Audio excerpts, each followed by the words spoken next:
ممبر کی طرف سے عقائد کا مختلف ہونا یا مسالک کا لفظ استعمال کر لیتا ہوں، مسالک کا مختلف ہونا یا مسالک کی پھر تدریس کرنا یا تبلیغ کرنا، پھر یہ ممبر کا غلط استعمال ہے، صحیح استعمال ہے، یا اس میں کے پیچھے بھی کوئی فلسفہ ہے؟ بسم اللہ الرحمن الرحیم. میں اسی جواب کی طرف آؤں گا بلال بھائی. اس کا استعمال درست بھی ہے، اس کا استعمال غلط بھی ہے. اچھا، قرآن کریم جو ہمیں اطاعت کے مراکز بتاتا ہے، اب میری بھی بات سنی جائے. قرآن کریم جو آپ نے مجھے جلیبی نہیں بنانا، میں نہیں سمجھ سکتا. میں جلیبی نہیں بناتا. قرآن کریم اطاعت کے 3 مراکز بیان کرتا ہے اور ہر ایک کو اپنی حیثیت میں رکھتا ہے. اچھا، ٹھیک ہے، وہ مجھے بیان کرنے دے. یا ایھا الذین آمنوا اطیعوا اللہ، اللہ کی اطاعت، واطیعوا الرسول، رسول اللہ کی اطاعت، واولی الامر منکم، فقہاء، علماء، مجتہدین اور جو حکمران شریعت کے مطابق ہو ان کی اطاعت. مجھے بات کرنے دیں. یہ ان تینوں کی اطاعت کرنی ہے، لیکن ہر ایک کی اپنا لیول ہے.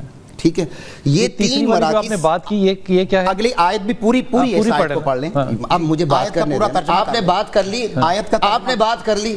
آپ میرے بات درمیان میں نہ بولے، میں نہیں بولا تھا، آپ دونوں بولے. مجھے بات کرنے دیں. یہ اطاعت کے 3 مراکز سمٹ کے 2 میں آ جاتے ہیں، قرآن و سنت میں. ٹھیک ہے، پھر یہ 2 بھی نہیں رہتے، پھر یہ قرآن رہ جاتا ہے. یہ 2 سمٹ کے 1 میں آ جاتا ہے اطیعوا اللہ میں. کیوں؟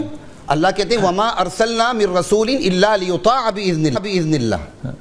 ہم نے جتنے بھی رسول بھیجیں اس لیے بھیجیں کہ اللہ کی اطاعت کی جائے. تو اطاعت کا کیٹیگوریکلی، انکنڈیشنلی، علی الاطلاق مطلق جو اطاعت ہے وہ مطاع، وہ صرف اللہ ہے.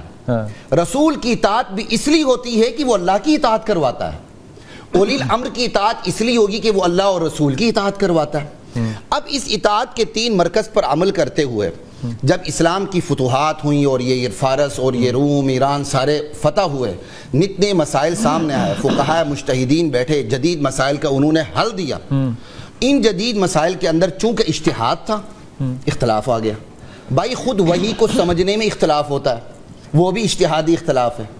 وحی کو سمجھ. یہ لفظ آپ نے کہاں سے لیا، اجتہادی اختلاف؟ کون سا اجتہادی اختلاف؟ اولی الامر منکم سے.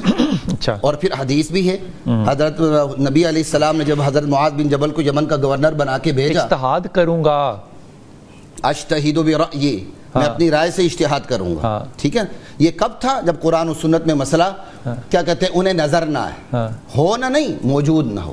ٹھیک ہے جی، اگر آپ نہ پائیں، یہ لفظ ہے. اب جب اجتہاد ہوا، لامالا عقل انسانی مختلف ہے، اجتہادی اصول مختلف ہیں، امام ابو حنیفہ کے، امام مالک کے. اس کا مطلب یہ ہوا، جو آپ جو بات فرما رہے ہیں، اس سے مطلب یہ ہوا کہ علماء کے اپنی کم عقلی یا زیادہ عقلی یا مختلف عقلی کی وجہ سے سارے مسالک پیدا ہوئے. بالکل صحیح فرمایا، ایسا ہی ہے نا؟ بالکل صحیح فرمایا. نہیں، ان شارٹ اب جب یہ مختلف مسالک پیدا ہوئے، ٹھیک ہے، لوگوں نے کیا کرنے شروع کر دیے، مریض طبیب بننا شروع ہو گیا. مریض چلا گیا ایک ڈاکٹر کے پاس، اس نے نسخہ بتایا، جیب میں اٹھا کے دوسرے کے پاس چلا گیا، تیسرے کے پاس چلا گیا. پھر اس نے 3 نسخے اٹھا کے، میری بات 1 منٹ میں مکمل ہونے دیں. پھر اس نے 3 نسخے اٹھا کے اپنا نسخہ تینوں ڈاکٹروں کی روشنی میں خود ہی مرتب کر لیا. تو اپنے جان کا دشمن ہوگا نا.